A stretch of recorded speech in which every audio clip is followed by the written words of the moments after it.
हमारी जो बॉडी की जो मूवमेंट होती है उसमें जो लिम्स होते हैं ये बहुत ही इम्पॉर्टेंट रोल प्ले करते हैं। इन लिम्स से जो लगी हुई जो मसल्स होती हैं उनको हम स्केलेटल मसल्स कहते हैं, और ये जो मसल्स होती हैं इनकी ताकत से ही हमारी बॉडी में मूवमेंट पॉसिबल होती है। हम एक जगह से दूसरी जगह चल सकते हैं, हम अपना कोई भी काम कर सकते हैं, हम अपने हाथ से कोई भी वज़न उठा सकते हैं, भाग सकते हैं, ज़ीने पे चढ़ सकते हैं, उतर सकते हैं, ऊंची नीची जगह पर हम आसानी से आ सकते हैं, जा सकते हैं। ये सब जो तभी पॉसिबल होता है जब हमारी मसल्स में ताकत होती है।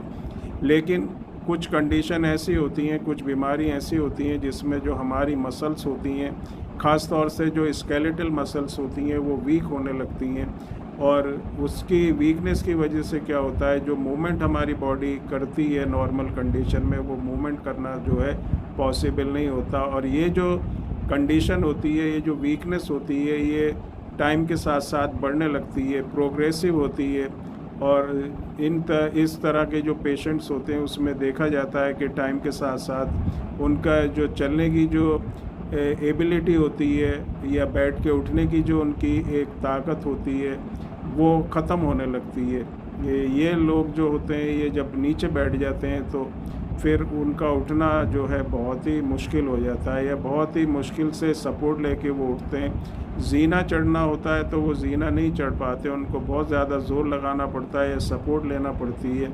अपने हाथ से वज़न उठाना भी उनको जो है बहुत ही मुश्किल होता है। जो डे टू डे लाइफ के जो उनके काम होते हैं, एक्टिविटी होती हैं, वो भी नहीं कर पाते। तो ये सब जो चीज़ें होती हैं ये मसल्स की वीकनेस की वजह से होती हैं, और जिस कंडीशन में, जिस बीमारी में इस तरह की वीकनेस मसल्स में आती है उसको हम मस्कुलर डिस्ट्रॉफी कहते हैं। मस्कुलर डिस्ट्रॉफी वैसे तो जो ज़्यादातर केस होते हैं उसमें जेनेटिक्स होती है, फैमिली में ये रन करती है, और देखा गया है कि कुछ फैमिली में ऐसे होता है कि कई कई मेंबर्स को ये प्रॉब्लम होती है। उनकी जो फैमिली होती है उसमें बहुत ऐसे पेशेंट्स होते हैं, ऐसे लोग होते हैं जिनको ये प्रॉब्लम होती है। लेकिन कुछ केस में ऐसा होता है कि किसी भी फैमिली मेम्बर को ये प्रॉब्लम नहीं होगी, जब भी ये किसी बच्चे को ये प्रॉब्लम हो जाती है तो इसकी जो कॉज होता है वो म्यूटेशन होता है। जो जीन जिसको जो रेस्पॉन्सिबल होती है एक प्रोटीन के लिए जिसको हम डिस्ट्रोफिन प्रोटीन कहते हैं, वो जीन हमारे जो क्रोमोसोम होता है, एक्स क्रोमोसोम होता है, उसके ऊपर सिचुएटेड होती है।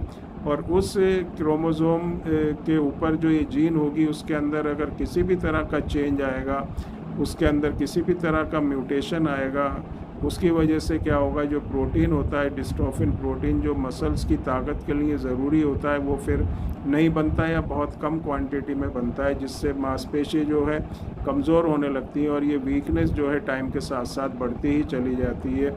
और इतनी बढ़ जाती है कि कुछ कंडीशन में क्या होता है, कुछ मस्कुलर डिस्ट्रॉफी ऐसी भी होती हैं कि जो बच्चों में होती है, जैसे ड्यूशन मस्कुलर डिस्ट्रॉफी DMD होती है, कि 10 से 12 साल तक बच्चा आते आते जो है अपना कोई भी काम करना उस बच्चे के लिए पॉसिबल नहीं होता।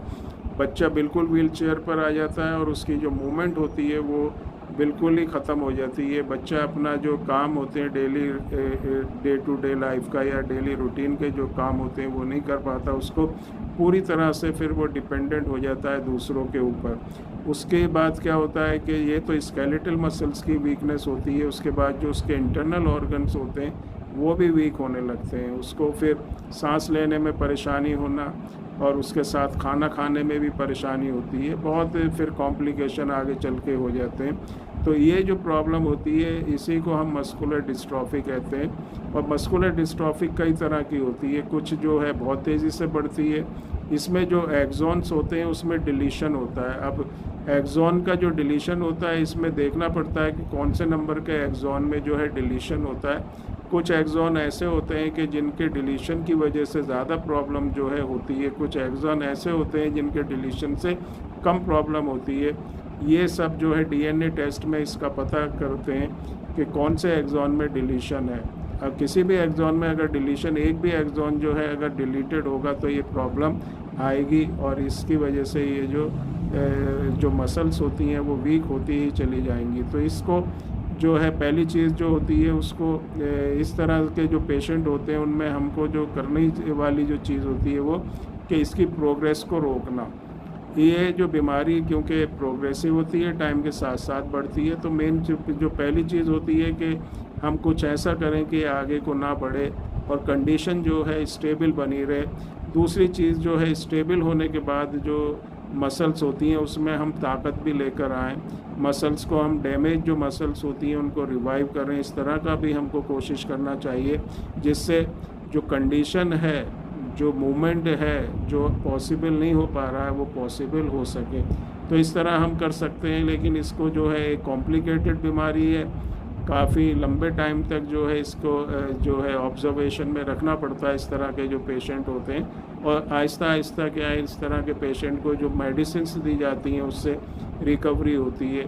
लेकिन चीज़ वही होती है कि पेशेंस की ज़रूरत होती है, पेशेंस रखना पड़ेगा इस बीमारी में, और पेशेंस रख के मेडिसिन्स को यूज़ की जाएंगी तो बहुत ही अच्छे रिजल्ट इन मेडिसिन से मिलते हैं।